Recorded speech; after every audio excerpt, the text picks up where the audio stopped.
নমস্কার, আপনারা কলকাতার পক্ষ থেকে বলছি। আপনারা যে এখানে এসেছেন, নাট্য পরিবেশনা করেছেন, অত্যন্ত হৃদয় ছুঁয়ে গেছে, অত্যন্ত ভালো লেগেছে। তো আপনারা যেখানে এসেছেন, আপনাদের কেমন লেগেছে? আপনাদের পরিবেশনা করে আপনারা কতটা? আমি আমার কথা প্রথমে বলে নিই। আমি অনেক দিনের পুরনো লোক। আমি এখানে 91 সাল থেকে আসি।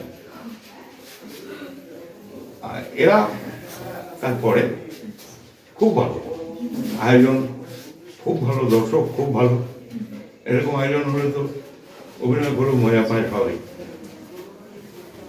চলুক, আরো অনেকদিন ধরে চলুক।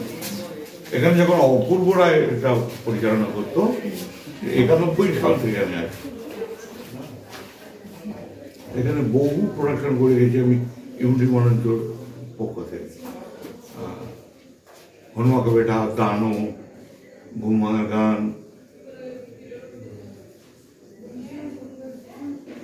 চরিত্র,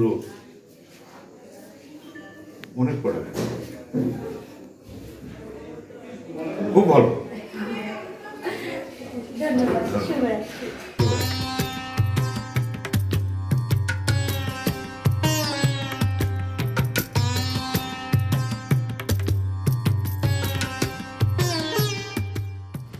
বিশেষ কাউকে বাঁচাবার জন্য অথবা পরিবারের লজ্জার কারণে। কিন্তু ওকে দেখে তো শিক্ষিত ভদ্র ছেলেই মনে হয়। ঠিক তাই, 7 মাস ধরে তো দেখছি কোন সাধারণ গুন্ডা বদমাই বিচার করে কারণ মৃত্যুদণ্ড দিলে দেশে আইন বলে একটা জিনিস আছে, সেখানে আবার আমার বিচার হবে এবং তার শাস্তি এই মৃত্যুদণ্ড। যাই হোক, শুধু একটা কথা ভেবে আমার ভারী ভালো লাগছে।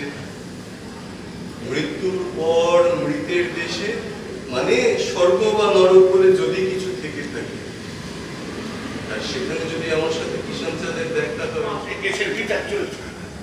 ওখানে কাউকে তোমার দাদার ছবি বেরিয়ে না, আপনারা কিছুই জানতাম না।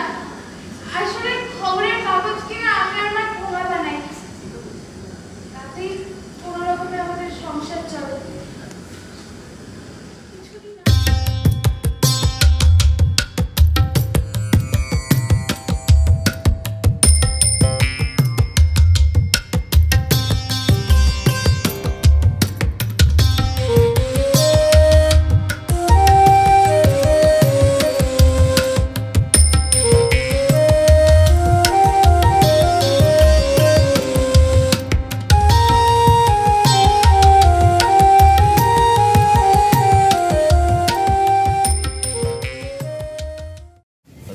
আমি অনিমেষ ভট্টাচার্য মহাশয়কে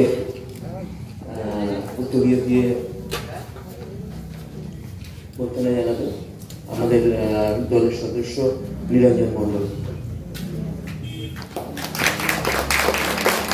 এবং আমাদের সংস্থার পক্ষ থেকে একটি স্মারক ওনার হাতে তুলে দেওয়া হবে।